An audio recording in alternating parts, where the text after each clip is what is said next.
Assalamualaikum warahmatullahi wabarakatuh. Selamat pagi dan salam sejahtera buat kita sekalian. Kembali bersama saya, Ibu Sulpa Dewi, senang sekali berjumpa dengan anak-anakku sekalian dimanapun berada, walaupun hanya lewat virtual. Harapan Ibu dari studio bahwa kita semua sehat. Semoga kita semua semangat dan tekun di dalam belajar. Adalah sebuah proses di dalam anak-anakku menggapai cita-cita demi kesuksesan di masa depan.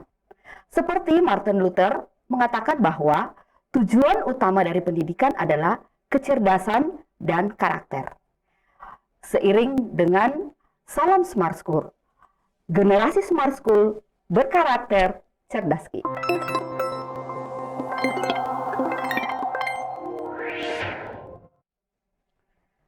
Iya, kali ini kita akan belajar mengenai sel elektrolisis, ya, sel elektrolisis. Nah, tujuan pembelajaran kita kali ini adalah pertama, memahami susunan sel dan prinsip kerja pada sel elektrolisis. Kemudian yang kedua, mampu menuliskan reaksi yang terjadi pada katoda dan anoda. Nah, anak-anakku sekalian dimanapun berada, jadi setelah pembelajaran kita nantinya selesai, ketika kalian sudah mampu memahami susunan sel dan prinsip kerja pada sel elektrolisis, dan nantinya mampu menuliskan reaksi yang terjadi pada katoda dan anoda, berarti pembelajaran kita kali ini tercapai. Jadi, Ibu harap kita semua fokus di dalam pembelajaran kali ini. Oke, nah sebelum lanjut mengenai sel elektrolisis, kita lihat bahwa sel elektrolisis ini bagian dari sel elektrokimia. Nah, sel elektrokimia itu ada dua, yaitu sel volta dan sel elektrolisis. Nah, sel volta sendiri sudah pekan kemarin kita sudah bahas ya mengenai sel volta. Di mana sel volta itu adalah terjadinya reaksi kimia yang nantinya akan menghasilkan energi listrik. Nah, beda dengan sel elektrolisis. Sel elektrolisis ini adalah kebalikan dari sel volta, yaitu sel elektrolisis suatu reaksi kimia yang nantinya terjadi pada saat ada aliran listrik. Ya, jadi sudah kebayang ya apa yang kita mau pelajari. Nah, jadi sel elektrolisis itu adalah reaksi kimia yang nantinya terjadi pada saat ada aliran listrik. Oke, untuk lebih lanjut, coba kita lihat. Nah, di sini saya menampilkan dua gambar. Ya, saya menampilkan dua gambar, yaitu ada besi berkarat dan ada perhiasan yang sudah mulai pudar. Ya. Nah, besi berkarat, mengapa besi ini berkarat? Karena terjadi reaksi oksidasi. Nah, ini nanti lewat pembelajaran kita pada sel elektrolisis, nanti kita manfaatkan karat ini bisa keluar melalui sel elektrolisis. Demikian juga dengan perhiasan yang sudah mulai pudar. Lewat sel elektrolisis, ini kita bisa jadikan menjadi perhiasan yang lebih bagus lagi. Kembali menjadi kuning keemasan. Ya. Jadi salah satu manfaatnya nanti kita belajar tentang elektrolisis. Oke. Nah, reaksi redoks. Ya. Reaksi redoks ini coba kita perhatikan. Mengenai reaksi redoks, kita sudah belajar mulai dari kelas 1 SMA ya. Ingat, dari kelas 1 SMA kita sudah mulai belajar mengenai redoks. Nah, ternyata reaksi redoks itu ada yang terjadi secara spontan dan juga ada yang terjadi secara tidak spontan. Ya. Nah, yang terjadi secara spontan itulah yang kita pelajari di pekan-pekan lalu mengenai sel volta. Dan yang terjadi secara tidak spontan ini yang kita akan pelajari pada sel elektrolisis. ya. Nah, sehingga kita perhatikan. Nah, sel elektrolisis itu adalah terjadinya reaksi redoks dengan adanya aliran listrik. Ya, terjadinya reaksi redoks dengan adanya aliran listrik. Jadi, pada sel elektrolisis reaksi tidak terjadi secara spontan. Nanti reaksi terjadi pada saat adanya aliran listrik. Ya. Nah, di dalam sel elektrolisis ada beberapa komponen yang dibutuhkan. Ya. Jadi, coba kita perhatikan komponen-komponen sel elektrolisis. Apa-apa yang dibutuhkan di dalam sel elektrolisis? Yang pertama adalah sumber arus. Di sini kita akan gunakan baterai. Ya. Baterai adalah merupakan sumber arus listrik searah, DC. Kemudian, elektroda. Elektroda yang nantinya kita akan hubungkan dengan kutub negatif. Kalau ini kita hubungkan dengan kutub positif. Sorry ya. Kalau ini elektroda kita hubungkan dengan kutub positif. Itu nantinya di situ akan terjadi reaksi oksidasi. Kemudian ada lagi elektroda. Elektroda yang satu nantinya kita akan hubungkan dengan kutub negatif dari sumber arus. Yang nantinya di situ terjadi reaksi reduksi. Jadi ingat ya, kita akan belajar mengenai reduksi oksidasi. Nah, yang tidak kalah pentingnya adalah zat. Zat yang dapat menghantarkan listrik. Zat ini berupa larutan atau lelehan. Intinya adalah larutan atau lelehan yang dapat mengion, yang dapat menghantarkan listrik. Ya, jadi inilah komponen-komponen yang dibutuhkan di dalam sel elektrolisis. Nah, pertanyaan sekarang, bagaimana dalam rangkaian sel elektrolisis? Coba kita perhatikan. Nah, rangkaian sel elektrolisis. Seperti ini rangkaian sel elektrolisis. Jadi, awalnya itu di sini adalah baterai, ya. Di sini kita letakkan baterai yang bermuatan kutub negatif, ya. Kita nantinya hubungkan dengan elektroda, ya. Dan elektroda itu dinamakan katoda. Sementara yang kutub positifnya ini kita hubungkan dengan elektroda yang nantinya di situ adalah anoda. Ingat bahwa di katoda terjadi reduksi. Sementara di anoda terjadi oksidasi. Ya. Nah, oke. Jadi lengkap ya. Nah, sekarang kita lihat tips jitu-nya. Tips jitu-nya, kalau di katoda itu dihubungkan dengan kutub negatif.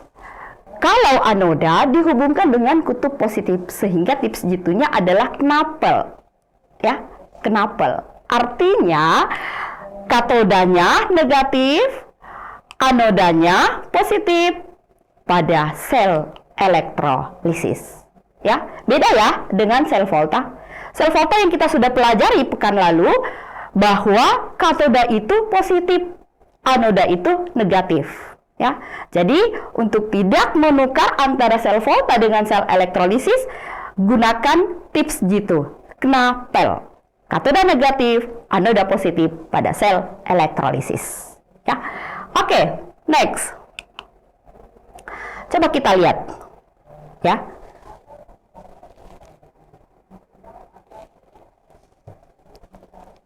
Nah, coba kita perhatikan. Di sini sistem kerja, ya, sistem kerja atau prinsip kerja pada sel elektrolisis. Kita perhatikan yang di sini tadi adalah sumber energi listrik, yaitu baterai. Nah, yang dihubungkan dengan kutub negatif itulah katoda. Sementara yang dihubungkan dengan kutub positif itulah anoda. Nah, di dalam sini larutan elektrolit, bisa juga kita menggunakan lelehan. Ingat ya, tadi ya, prinsip dasarnya adalah dia nantinya harus terionisasi, menghasilkan ion. Jadi, larutan yang ada di dalam sini adalah larutan yang nantinya akan terionisasi. Nah, Jadi kita lihat dimulai dari lahirnya arus listrik ya dari baterai. Kemudian elektron dari kutub negatif akan mengalir dari sini dan akibatnya kation yang ada pada larutan itu tertarik ke anoda seperti tadi ya ilustrasinya. Nah, demikian dengan anion pada larutan akan tertarik ke katoda. Kita lihat ya, anion ini akan tertarik ke katoda. Ke anoda, sorry. Yang akan mengalami reaksi oksidasi. Dan nantinya akan melepaskan elektron. Elektron yang dilepaskan akan kembali ke kutub positif pada baterai. Ya, seperti itu. Nah, jadi sudah semakin jelas ya. Kita sudah belajar rangkaian sel elektrolisis. Tadi rangkaiannya adalah ada baterai, kemudian kutub positifnya dihubungkan dengan elektroda yang berfungsi di situ tempat terjadi reduksi, kemudian kutub positif dihubungkan dengan anoda dan di dalamnya ada larutan. Ya, itu rangkaian sel elektrolisisnya. Kemudian prinsipnya kita sudah tahu ya. Dari desakan elektron dari sumber arus yang menyebabkan terjadi reaksi. Ya. Nah, coba kita perhatikan untuk lebih jelasnya. Di sini ada NaCl ya, yang menghasilkan natrium dan gas klorin. Nah, kita lihat pelajaran kita mulai dari kelas 1 bahkan mulai dari pekan lalu ya, kita belajar mengenai bilangan oksidasi. Nah, bilangan oksidasi Na di sini pada saat sebelum bereaksi itu adalah positif 1. Ya. Nah, kemudian Cl-nya berapa? Minus 1. Kenapa positif 1? Kenapa minus 1? Nah, tentunya kita sudah belajar ya mulai dari kelas 1. Kemudian, di sini setelah bereaksi, bilangan oksidasinya berapa? 0. Ya. Mengapa 0? Karena unsur bebas.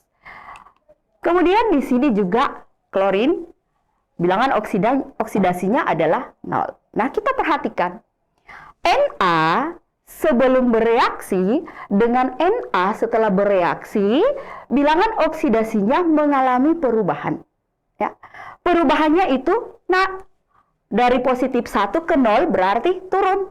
Nah, kalau bilangan oksidasi perubahannya turun, berarti, masih ingat ya, namanya reduksi ya.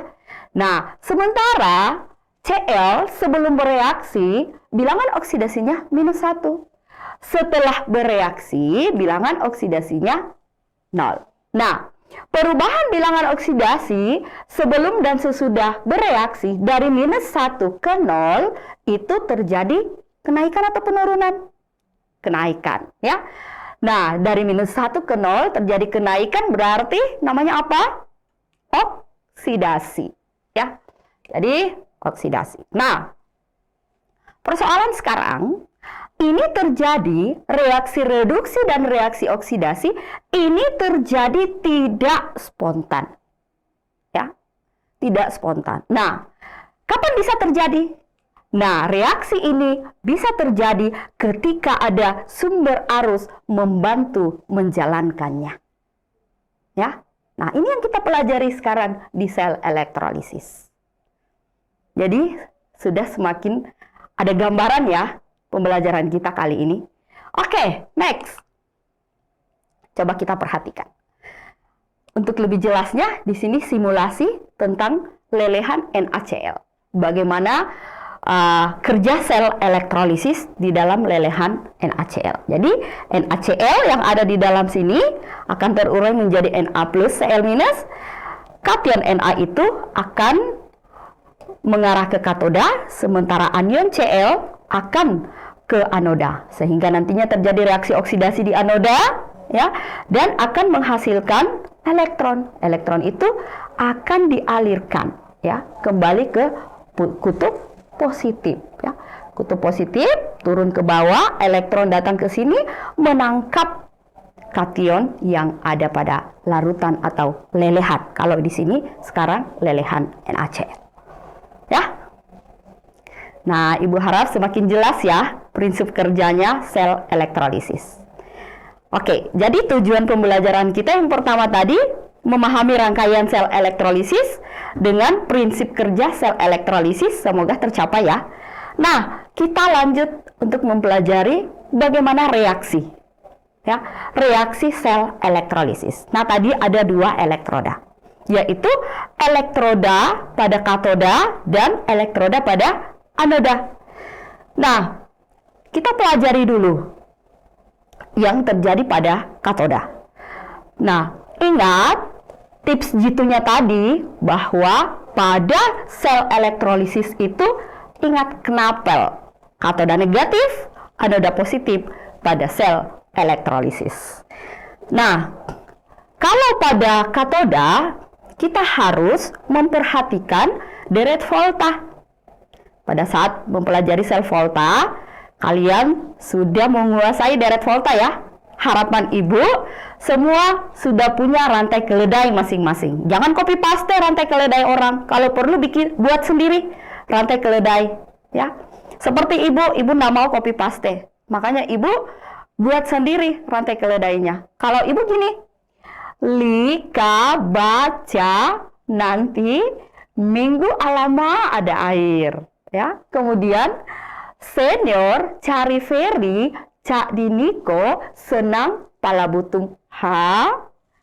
Sabina bilang cukup Hagai anggota PT AU. Nah, itu rantai keledainya ibu punya. Tapi harapan saya kalian lebih kreatif pastinya ya. Jadi buat sendiri rantai keledai. Jadi ibu ulang ya. Lika baca nanti minggu alama ada air. Kemudian senior cari Ferry, Cak Diniko senang pala butung. Kemudian Sabina bilang cukup Hagai anggota PT AU. Hafal ya? Bisa ya? Oke. Nah, prinsip dasarnya adalah ini sel volta itu disusun berdasarkan energi potensial selnya. Dari kiri ke kanan, energi potensial selnya semakin besar. Dan ingat bahwa dari kiri ke kanan semakin mudah direduksi. Ingat tadi ya, reaksi pada katoda itu terjadi reaksi reduksi. Ya, makanya kita nanti perhatikan deret voltanya. Nah, coba kita lihat. Di sini ibu tulis 1A, 2A, aluminium, mangan. Mengapa 1A, 2A? Karena unsur-unsur yang ada di sini ada litium, ada kalium, ada barium, kalsium, natrium, magnesium. Ini semua adalah logam-logam yang berasal dari golongan 1A dan 2A. Sehingga di sini ibu singkat 1A, 2A, aluminium, mangan, kemudian ada air. Kemudian ada beberapa dan ada hidrogen. Ya. Nah, untuk lebih jelasnya langsung kita masuk. Misalnya larutan NaCl, ya. Reaksi yang terjadi di katoda adalah kita lihat NaCl. Jadi kita lihat kation dari larutan ini. Kation dari larutan ini adalah Na. Kemudian larutan, di dalam larutan pasti ada air. Nah, antara natrium dengan air akan bersaing nanti yang mana yang lebih mudah tereduksi. Kita lihat di sel volta, di deret voltanya.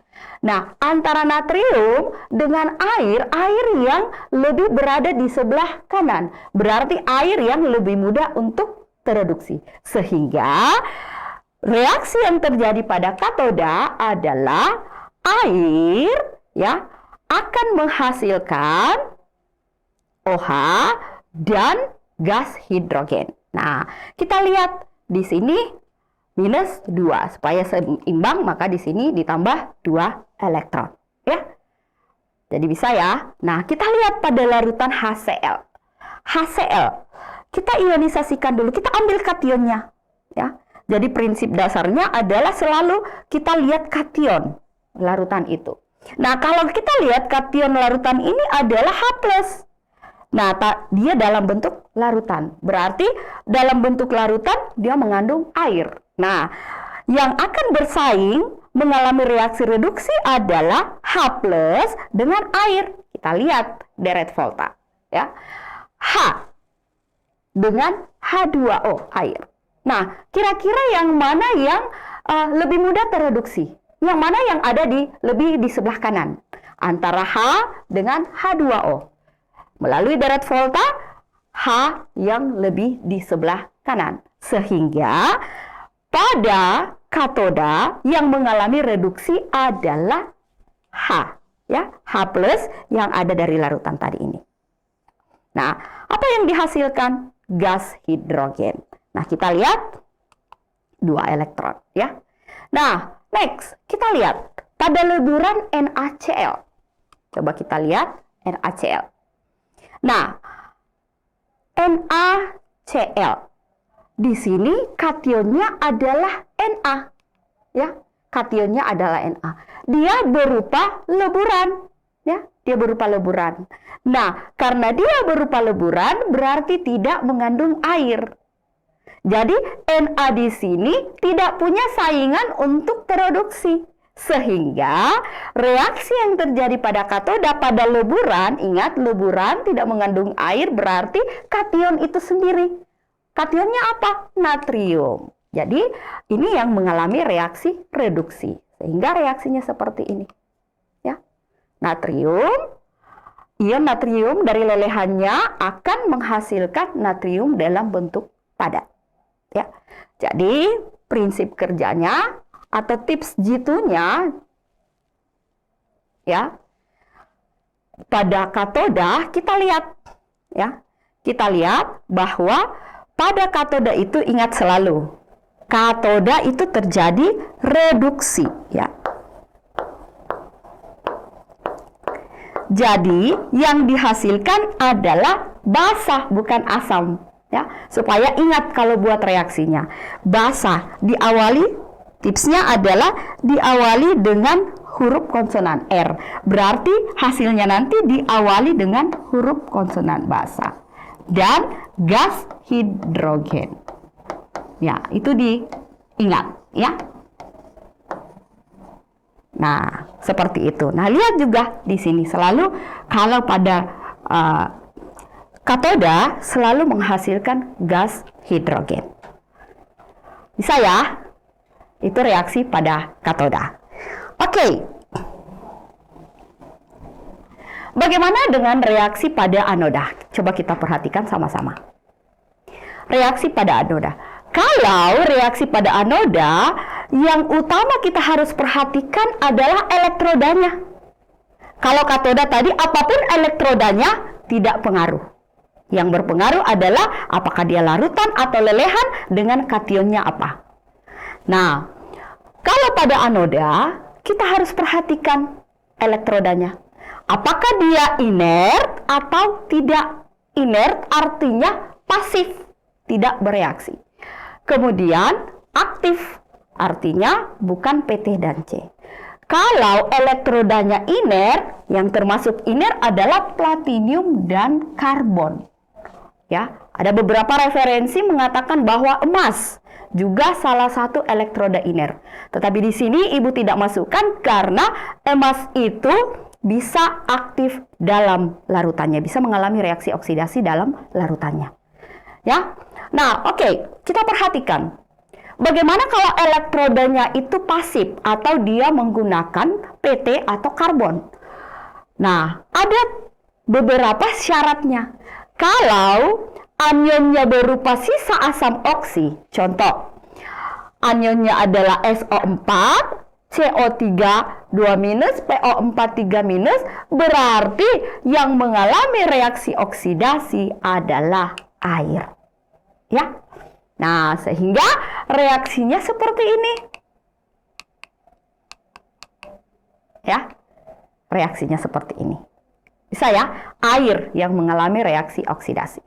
Nah, kemudian yang kedua yang harus kita perhatikan adalah kalau anionnya berupa OH-, misalnya dari larutan NaOH, CaOH 2 kali, KOH. Berarti ini semua adalah anionnya adalah OH, ya. Yang bermuatan negatif nantinya adalah OH-. Nah, jadi kalau seperti ini yang terjadi pada anoda atau yang mengalami oksidasi adalah OH itu sendiri. Ya, sehingga reaksinya seperti ini. Ya. Nah, kita lihat. Ya. Oke. Nah, yang ketiga yang harus kita perhatikan, kalau seumpama anionnya itu bukan 1, bukan 2, yang dioksidasi adalah anion itu sendiri. Contoh, coba kita perhatikan, ya. Nah, kita perhatikan di sini misalnya anionnya misalnya dia dari NaCl. Berarti anionnya adalah Cl-, ya. Berarti Cl- anionnya bukan 1, bukan 2. Ya, berarti yang mengalami oksidasi adalah anion itu sendiri atau Cl itu sendiri. Nah, jadi reaksi oksidasinya adalah seperti ini. 2Cl- dalam bentuk larutan ya akan menghasilkan gas klorin ya dan 2 elektron. Nah, seperti itu. Ya, mudah kan? Nah, coba itu kalau ingat itu kalau elektrodanya pasif atau elektrodanya tidak aktif. Nah, gimana kalau elektrodanya yang aktif? Bagaimana caranya mengetahui kalau elektroda itu aktif? Yang jelas elektroda yang dipasang bukan platinum dan bukan karbon. Berarti elektrodanya itu aktif. Contohnya, kalau elektrodanya aktif berarti yang dioksidasi adalah elektroda itu sendiri. Contoh, kita lihat. Larutan zinc sulfat tapi elektrodanya adalah Ag. Ag ini berarti bukan PT dan bukan karbon ya. Jadi yang mengalami reaksi oksidasi adalah elektroda itu sendiri. Berarti di sini adalah Ag menghasilkan Ag plus dengan 1 elektron. Mudah ya? Jadi diingat. Jadi prinsip dasarnya adalah elektrodanya dulu yang harus kita perhatikan. Apakah iner atau tidak. Ya. Nah, oke. Kita perhatikan pada elektroda anoda di sini terjadi reaksi oksidasi. Tadi pada reduksi, yang pada katoda itu terjadi reduksi. Nah, gas yang dihasilkan, ingat gas yang dihasilkan direduksi adalah hidrogen. Nah, kalau dioksidasi adalah gas yang dihasilkan adalah oksigen. Ya, jadi diperhatikan, ya, gas yang dihasilkan adalah oksigen. Kemudian juga ketika airnya mengalami oksidasi, saat yang dihasilkan adalah asam. Oksidasi, ingat. Oksidasi diawali dengan huruf vokal. Diawali dengan huruf vokal. Tadi reduksi berarti basah. Ya, jadi ingat. Vokal-vokal, konsonan-konsonan. Ya, mudah ya? Nah, itu tipsnya. Salah satu tipsnya supaya jangan lupa lagi. Saat apa lagi ya yang nanti akan dihasilkan. Oke. Coba kita perhatikan. Nah, di sini Ibu siapkan soal. Ya. Di sini Ibu siapkan soal. Nah, di sini gambaran tadi yang kita sudah pelajari, reaksi pada katoda dan reaksi pada anoda. Nah, di sini ada soalnya. Tuliskan reaksi pada sel elektrolisis, ya. Pada sel elektrolisis berikut, jika larutan NaCl dengan katode Fe dan anode Cu. Nah, berarti kita lihat larutan, ya. Larutannya adalah NaCl. Nah, langkah awal yang harus kita lakukan adalah mengionisasikan larutan. Berarti NaCl ini kita ionisasikan menjadi Na plus dan Cl minus. Nah, kita lihat reaksi pada kation. Reaksi pada kation. Ingat, di ionisasi ini kita ambil depan atau kation. Reaksi pada katoda. Sorry ya, reaksi pada katoda. Syaratnya adalah kita ambil kation atau yang depan. Nah, kemudian kita bandingkan larutan. Berarti ingat larutan ini mengandung H2O. Nah, antara Na dengan air di sini akan bersaing untuk mau mengalami reduksi. Kita lihat yang mana yang ada lebih di sebelah kanan. Seperti tadi ya, Na dengan H2O. Berarti di sini adalah H2O yang mengalami reaksi reduksi. Ingat, mengalami reaksi reduksi berarti karena reduksi berarti yang dihasilkan adalah basa. Ingat, basa dengan gas hidrogen. Nah, setelah itu kita setarakan. Di sini hanya 4, O-nya 2, berarti di sini angka 2 ya. Nah, setelah itu kita lihat di sini bermuatan 2 minus, berarti supaya seimbang berarti di sini ada 2 elektron. Ya, seperti itu. Nah, kemudian reaksi pada anoda. Kita lihat reaksi pada anoda. Anionnya apa? Anionnya adalah Cl. Kemudian elektrodanya apa? Kita lihat. Anoda itu elektrodanya Cu. Berarti tadi kalau elektrodanya Cu, berarti bukan Pt dan bukan C, berarti elektrodanya yang aktif, ya.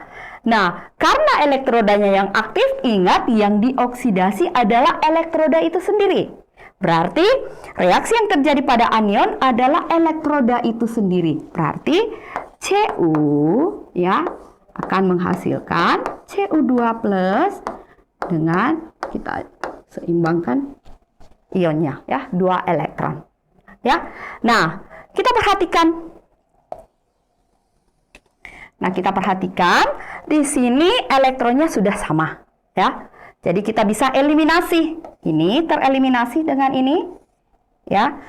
Ada lagi yang tereliminasi? Tidak ada lagi ya. Berarti kita lihat 2H2O dalam liquid ya dengan Cu dalam bentuk padat akan menghasilkan 2OH dalam bentuk larutan dengan gas hidrogen ya.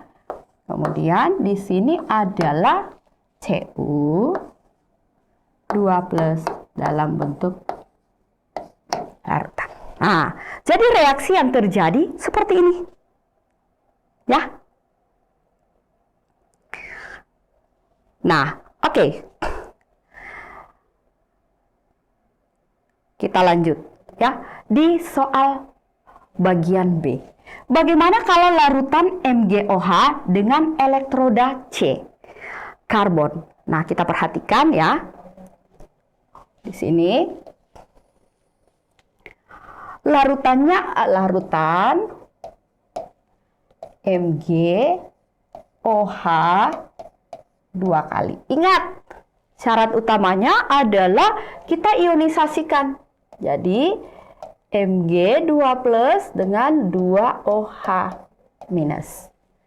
Ya. Nah, reaksi yang terjadi pada katoda. Kita ambil depannya, ingat ya, depan. Mg2+. Kemudian kita perhatikan apakah dia larutan atau tidak. Ternyata dia larutan, berarti mengandung H2O. Nah, kita lirik deret volta antara Mg dengan H2O. Mg dengan H2O berarti yang lebih di kanan adalah H2O. Berarti yang mengalami reaksi reduksi adalah H2O. Sama pada larutan NaCl tadi. Sehingga 2H2O, ya, 2 elektron akan menghasilkan 2OH. Ya. Nah, kemudian anoda. Kita lihat. Anionnya apa? Anionnya adalah OH-. Nah, elektrodanya apa? Elektrodanya adalah karbon. Karbon ada di mana? Karbon ada di elektroda iner. Ya, berarti elektrodanya ini nanti tidak bisa bereaksi. Nah, sehingga Kalau anionnya OH dan elektrodanya iner, berarti yang mengalami reaksi oksidasi adalah OH. Sehingga reaksinya adalah sebagai berikut ya. Seperti contoh tadi ya, berarti 4OH- akan menghasilkan 2H2O dengan gas oksigen dan 4 elektron. Nah, seperti ini ya. Nah, kemudian kita lihat pada reaksi katoda ada 2 elektron, sementara pada reaksi anoda ada 4 elektron. Nah, ini kita harus samakan dulu elektronnya supaya bisa kita eliminasi nantinya. Jadi, pada katoda kita kali 2 dan pada anoda kita kali 1 supaya sama nanti jumlah elektronnya. Sehingga nantinya adalah di sini kita kali 2 ya, supaya dapatnya 4 elektron ya. Jadi 2 kali 2 jadinya 4, sementara 2 kali 2 juga 4 elektron menghasilkan ya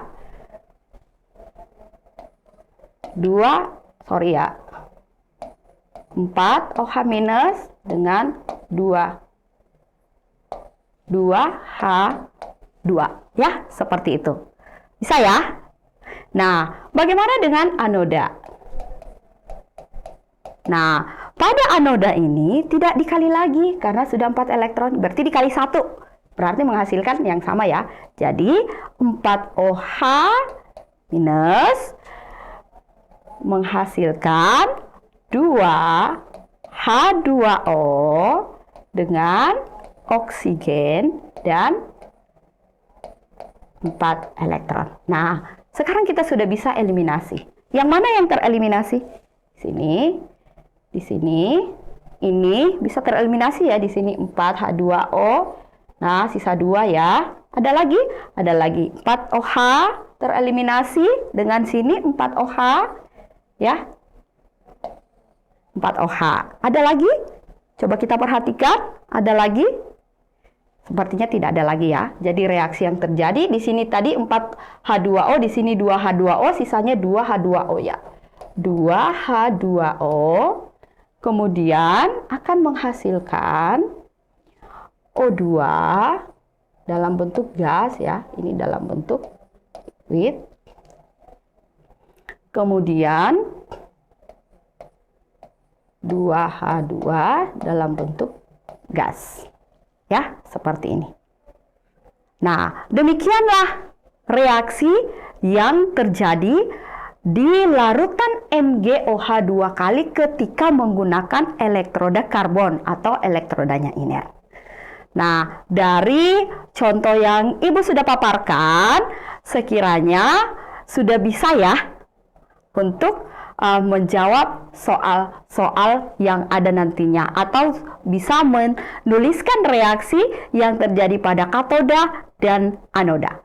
Oke, next kita lihat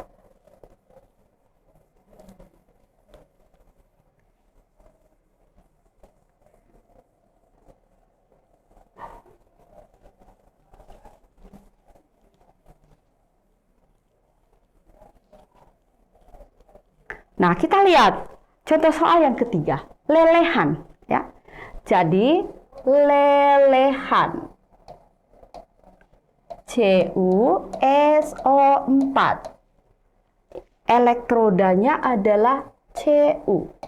Nah, seperti biasa ya, yang pertama adalah kita ionisisikan dulu. Cu2+ dengan SO4 2-. Nah, reaksi yang terjadi pada katoda. Reaksi yang terjadi pada katoda, kita perhatikan. Kita ambil depannya yang diionisasi, kationnya. Cu2+. Lelehan. Berarti lelehan itu tidak mengandung air. Nah, kita lihat deret voltanya. Cu, berarti Cu-nya yang mengalami reaksi reduksi. Sehingga Cu2+ dari larutan ya akan mengalami reduksi menghasilkan Cu dalam bentuk padat. Ya, seperti ini ya. Nah, oke. Sementara reaksi pada anoda, kita perhatikan. Anionnya apa? Anionnya adalah SO4. Sorry ya, di sini bukan IQ ya, tetapi lelehan. Minta maaf ya. Oke, nah sekarang kita lihat anionnya. Anionnya adalah SO4. Sementara elektrodanya adalah Cu. Ya. Elektroda Cu. Kita lihat elektroda Cu berarti bukan PT dan bukan C. Berarti elektrodanya yang aktif. Nah, di sini adalah elektroda Cu. Jadi, yang mengalami reaksi oksidasi adalah Cu itu sendiri atau elektroda itu sendiri. Sehingga dari situ kita lihat bahwa elektrodanya akan mengalami reaksi oksidasi. Ya. Nah, di sini kita lihat. Nah, kita akan eliminasi. Coba kita perhatikan, ya. Elektron pada kation ada 2, katoda ya. Elektron pada katoda ada 2, elektron pada anoda ada 2. Sudah sama, sudah bisa kita eliminasi. Nah, di sini kita lihat ya. Nah, di sini lelehan. Di sini adalah padatan. Nah, yang mana lagi yang bisa tereliminasi? Di sini tadi dengan ini dan ini. Nah, berarti reaksi yang dihasilkan adalah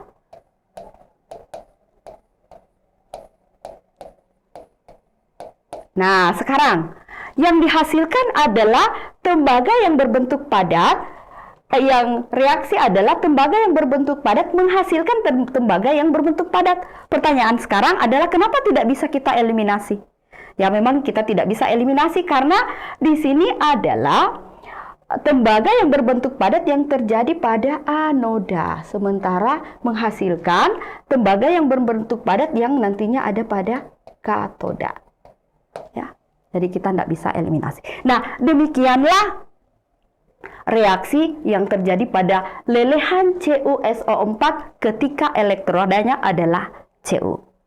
Ya, sudah semakin jelas ya, anak-anakku sekalian, dimanapun kita berada, bagaimana menuliskan reaksi pada katoda dan pada anoda. Ya, nah di sini Ibu siapkan ya.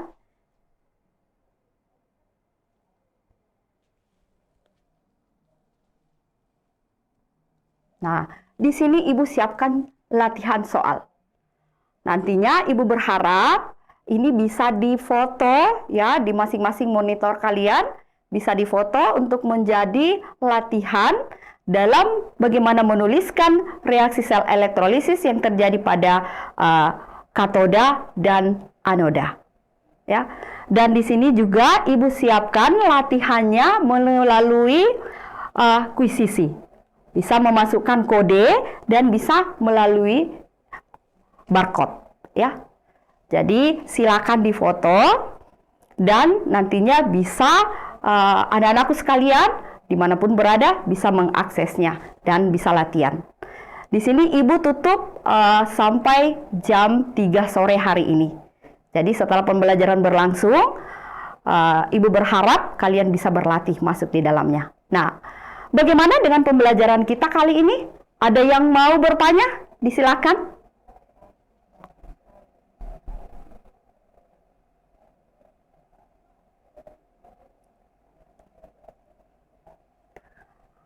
Oke, ya. Mungkin tidak ada yang mau bertanya. Bisa dilanjutkan pembelajarannya kalau ada yang masih bingung. Ya, saya percaya guru-guru pendamping yang ada di sekolah masing-masing bisa tempati konsultasi, belajar bersama-sama menjadi media ya untuk mendampingi kalian di dalam belajar kimia. Ya, harapan Ibu dari studio, kalian tetap semangat dalam belajar, tekun di dalam belajar. Ya, terima kasih, kimia memang asik. Dan ingat, kunci sukses adalah dedikasi untuk belajar sepanjang hayat. Dari studio, Ibu akhiri pertemuan kita dengan akhir kata, Assalamualaikum warahmatullahi wabarakatuh, dan selamat pagi. See you.